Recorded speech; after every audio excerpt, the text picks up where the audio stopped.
बिहार की सियासत में कौन कब क्या गुल खिला दे ये कहना बहुत मुश्किल है।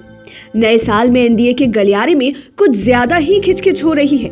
बीजेपी और जेडीयू में चल रहे वार पलटवार के बीच कई मुद्दों पर एक साथ धमाचौकड़ी मची हुई है। यूपी चुनाव, शराबबंदी कानून, जातीय जनगणना, एमएलसी चुनाव और अशोक वर्सेस औरंगजेब, ये 5 मामले बिहार से लेकर दिल्ली तक छा गए हैं।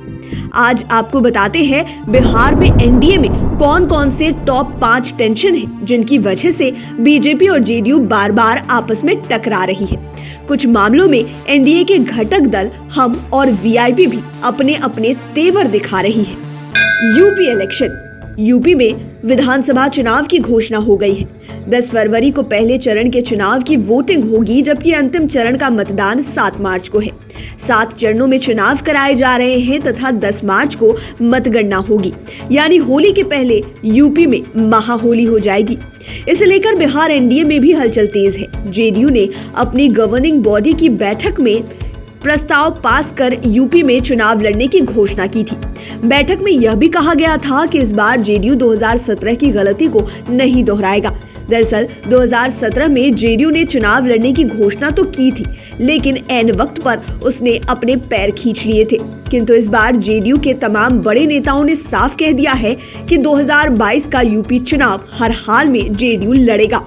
जेडीयू की बैठक में एनडीए से सीट फरियाने की जिम्मेवारी आरसीपी सिंह को दे दी गई थी, लेकिन अब यह क्लियर हो गया है कि यूपी में बीजेपी ने जेडीयू को बिना कुछ कहे ठेंगा दिखा दिया। यूपी में बीजेपी ने पहले तथा दूसरे चरण में होने वाले चुनाव के लिए अपने प्रत्याशियों की घोषणा कर दी। पहले तथा दूसरे चरण में 105 सीटों पर मतदान होना है, जबकि बीजेपी ने पहले चरण में 107 सीटों पर प्रत्याशियों के नामों की घोषणा कर दी है। इसमें सीएम योगी आदित्यनाथ और डिप्टी सीएम केशव प्रसाद मौर्य के नाम भी शामिल हैं। इन सीटों में से जेडीयू को एक भी सीट नहीं दी गई है। इस पर कोई कुछ बोलने को भी तैयार नहीं है, लेकिन अंदर ही अंदर जेडीयू सुलग तो जरूर रही है। एमएलसी चुनाव। बिहार में 24 सीटों पर एमएलसी के चुनाव होने हैं। राज्य निर्वाचन आयोग जल्द ही इसकी अधिसूचना भी जारी करेगा। संभव है कि जनवरी के लास्ट या फरवरी के पहले सप्ताह में इसकी अधिसूचना जारी हो जाएगी। इसकी सुगबुगाहट को देखते हुए संभावित प्रत्याशियों ने अपनी अपनी तैयारियां जोरों शोरों से शुरू कर दी है। वे लोग मैदान में ताल भी ठोकेंगे। चूंकि इस चुनाव के वोटर पंचायत प्रतिनिधि होते हैं, ऐसे में संभावित प्रत्याशी वोटरों से संपर्क भी करने लगे हैं और सर्टिफिकेट भी जमा लेने लगे हैं। इसे लेकर भी एनडीए में कम टेंशन नहीं है। कोई भले ही इस बाबत कुछ बोल ना रहा हो, लेकिन अंदर ही अंदर दोनों दल सीटों को चिन्हित करने को लेकर आपस में भिड़े हुए हैं। इसे लेकर जेडीयू संसदीय बोर्ड के राष्ट्रीय अध्यक्ष उपेंद्र कुशवाहा ने पिछले दिनों बयान देकर बीजेपी को अपनी पार्टी की मंशा से अवगत करा दिया था। उपेंद्र कुशवाहा ने कहा कि लोकसभा और विधानसभा चुनाव के तर्ज पर एमएलसी चुनाव में भी सीटों का बंटवारा हो, यानी दोनों के हिस्से में बराबर बराबर सीटें जाएं। दोनों दल अपने हिस्से में से अपने सहयोगी दलों को सीटें दें। हालांकि हम पार्टी के मुखिया और पूर्व सीएम जीतन राम मांझी ने पिछले दिनों इसे लेकर अपनी मांग भी साफ कर दी थी। मांझी ने कहा था कि उनकी पार्टी को 2 सीटें दी जाए, जबकि वीआईपी पार्टी की ओर से किसी तरह की कोई भी मांग अभी सामने नहीं आई है। मुकेश सहनी का कार्यकाल भी जल्द ही पूरा होने वाला है। अशोक औरंगजेब। बिहार के सियासी गलियारे में कब किस बात पर नेताओं को टेंशन हो जाए नहीं कहा जा सकता। ऐसा ही मामला एनडीए में भी है। इस मामले की किसी ने कल्पना भी नहीं की होगी। दरअसल बीजेपी के कल्चरल सेल के कन्वीनर हैं दया प्रकाश सिन्हा। ये मूलतः लेखक हैं। विवाद का असली कारण यह है कि इन्होंने सम्राट अशोक की तुलना औरंगजेब से कर दी।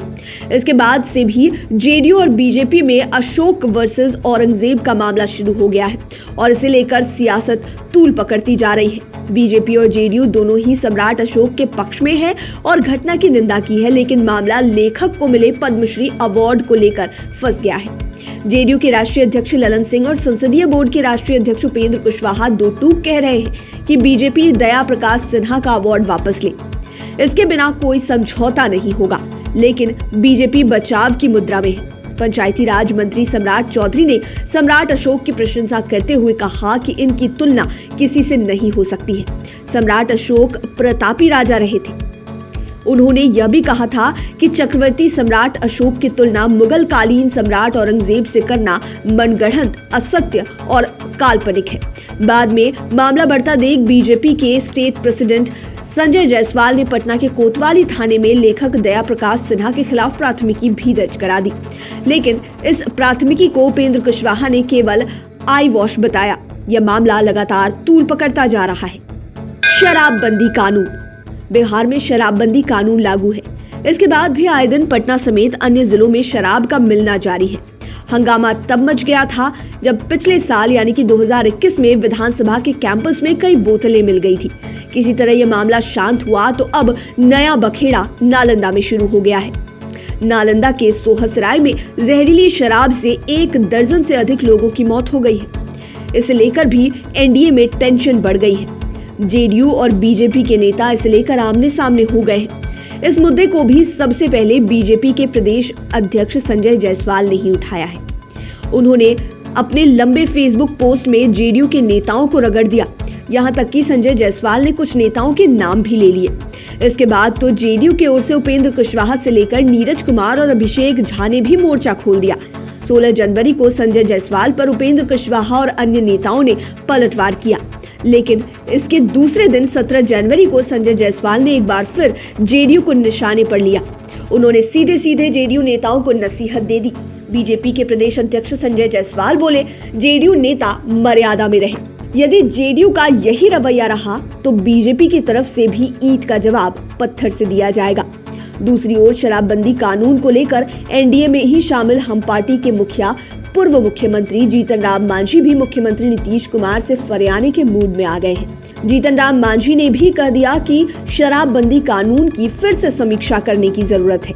उन्होंने सवाल भी दागा कि जब प्रधानमंत्री मोदी कृषि कानून को वापस ले सकते हैं तो मुख्यमंत्री नीतीश शराबबंदी कानून को वापस क्यों नहीं ले सकते। ऐसे में कहा जा सकता है कि शराबबंदी कानून भी एनडीए नेताओं को काफी बड़ा टेंशन दे रहा है। जातीय जनगणना। अब बात करते हैं एनडीए में एक और टेंशन की, यह है जातीय जनगणना। जातीय जनगणना को लेकर भी जेडीयू और बीजेपी में सीधे भिड़ंत है। इसे लेकर विपक्ष भी हल्ला कर रहा है। एनडीए में शामिल जेडीयू के अलावा हम पार्टी और वीआईपी पार्टी भी जातीय जनगणना कराने के पक्ष में है, लेकिन बीजेपी टाल मटोल का रवैया अपना रही है।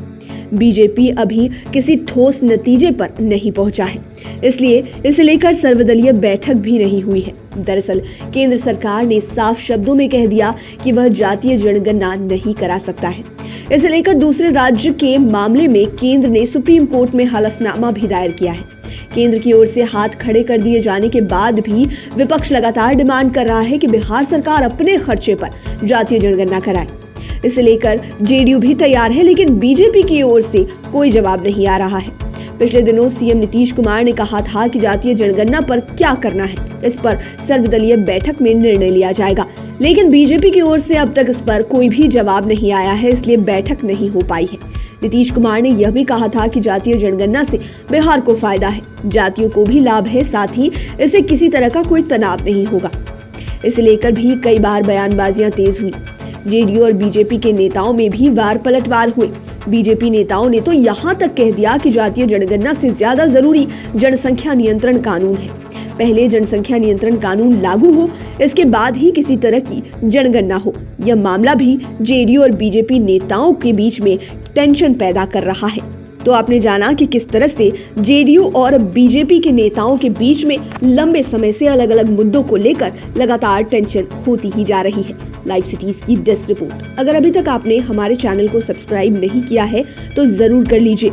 ये वीडियो फेसबुक पर देख रहे हैं तो पेज को लाइक करें, साथ ही साथ हमें ट्विटर पर जरूर फॉलो करें। धन्यवाद।